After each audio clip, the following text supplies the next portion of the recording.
The California Gold Rush began on January 24th, 1848, when gold was found by James W. Marshall at Sutter's Mill in Coma, California. The news of gold broke some 300,000 people to California from the rest of the United States and abroad.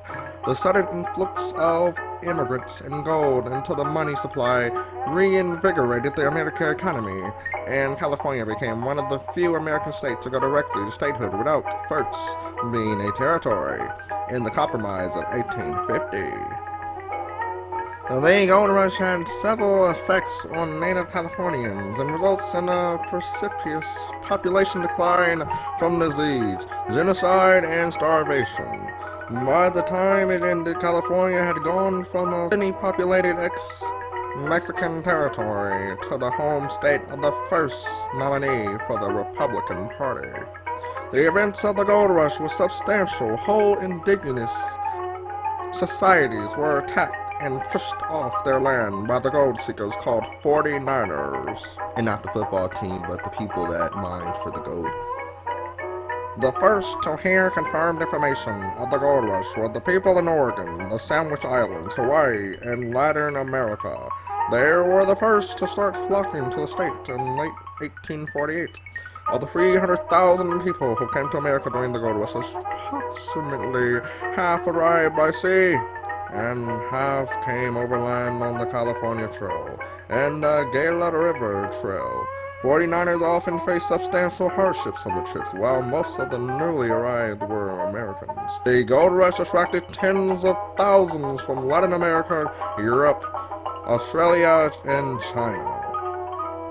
Agriculture and ranching expanded throughout the states to meet the needs of the settlers. San Francisco grew from a small settlement of about 200 residents in 1846 to a boom town of about 36,000 by 1852. Roads, churches, schools, and other towns were built throughout California. In 1849, a state constitution was written. The new constitution was adopted by referendum vote on the future state interim. First, governor and legislators were chosen. In September 1850, California became a state. At the beginning of the gold rush, there were no laws regarding property rights in the gold fields, and a system of staking claim was developed. Prospectors retrieved the gold from streams and riverbeds using simple techniques such as panning.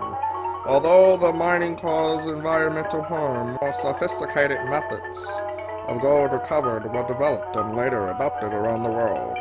New methods of transportation developed by steamships came into regular service. By 1869, railroads were built across the country of California to the eastern United States. At its peak, technology advances reached a point where significant financing was required, increasing the proportion of gold companies to individual miners.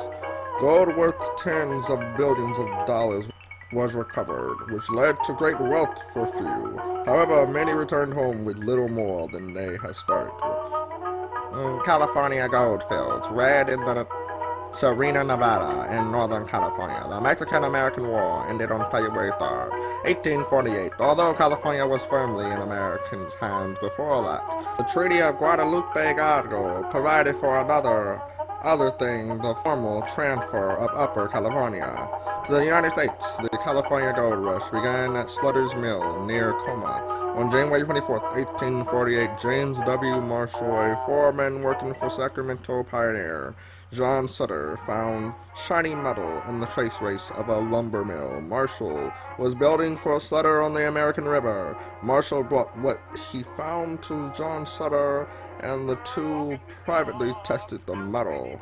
After the test showed that it was gold, Sutter expressed dismay. He wanted to keep the news quiet because he feared what would have happened to his plans for agricultural empire. If there was a mass search for gold, what would happen to his empire? Thank you guys for listening. I hope you guys learned a lot about the California Gold Rush, the people that were in it, the events of it, the years, all the different things that happened in it. And I hope that you can take this home and tell other people that might ask you about this time in history. So if you guys did enjoy the video and liked my commentary with all the different subjects and learned a lot from my video, you can go ahead and give me a round of applause in class right now. That would be gladly appreciated. So thank you guys for watching.